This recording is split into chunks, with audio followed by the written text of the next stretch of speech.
আচাৰ্যৰ ব্যক্তিত্ব বিকাশ আৰু সমন্বয় ৰক্ষাৰ উদ্দেশ্যে আজি শনিবাৰে মৰিগাঁও শংকৰদেৱ বিদ্যা নিকেতনত অনুষ্ঠিত হয় এখনি আচাৰ্যৰ সন্মিলন।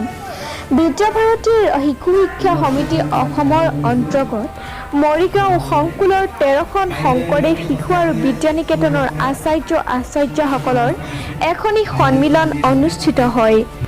শংকুল 13খন নিকেতনৰ প্ৰায় 250 গৰাকী আচাৰ্যই অংশগ্ৰহণ কৰা এই সন্মিলনখনত আচাৰ্যসকলৰ ব্যক্তিত্ব বিকাশৰ বিভিন্ন দিশত আলোচনা হোৱাৰ লগতে নিকেতনসমূহৰ আচাৰ্যসকলে বিভিন্ন গীত নৃত্য প্ৰদৰ্শন কৰে।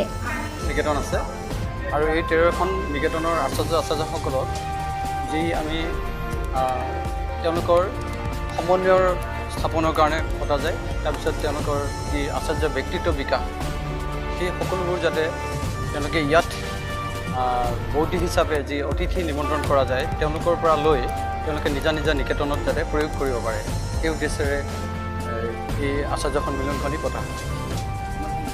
13খন নিকেতন আছে আমাৰ মৰিগাঁও সংকুলত।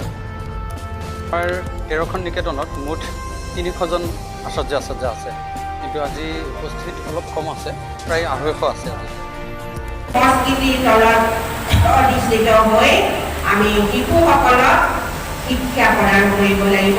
কিহৰ কাৰণে আমি এই বৃহৎ লক্ষ্যত উপনীত হ'বলৈ আমি হিন্দুত্ব নিষ্ঠা গ্ৰহণ কৰিব পৰা হ'ব লাগিব, তেওঁলোকক গ্ৰহণ কৰিব পৰাকৈ সক্ষম কৰিব লাগিব।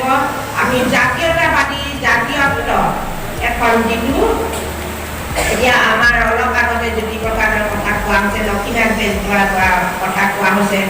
এই লোকসকলে যিখিনি দি গ'ল তেওঁলোকৰ কৰ্মৰাজিৰ মাধ্যমেৰে গীত মাতেৰে হওক, তেওঁলোকে সাহিত্য কৰ্মৰ মাজেৰে হ'ল এই জাতীয়ত্ব আৰু দেশ ৰক্ষাৰ কাৰণে যিখিনিয়ে ত্যাগ কৰিলে, সেই এতিয়া পশ্চিমীয়া ব্ৰিটিছৰ প্ৰতিসহ্য কৰা দেশ ৰক্ষা কৰা এই গোটেই বস্তুখিনিয়ে এটা সময়ত এই ভাৰতীয় জাতিটো অসমীয়া জাতিটো ফল হৈ তুলিছিলে।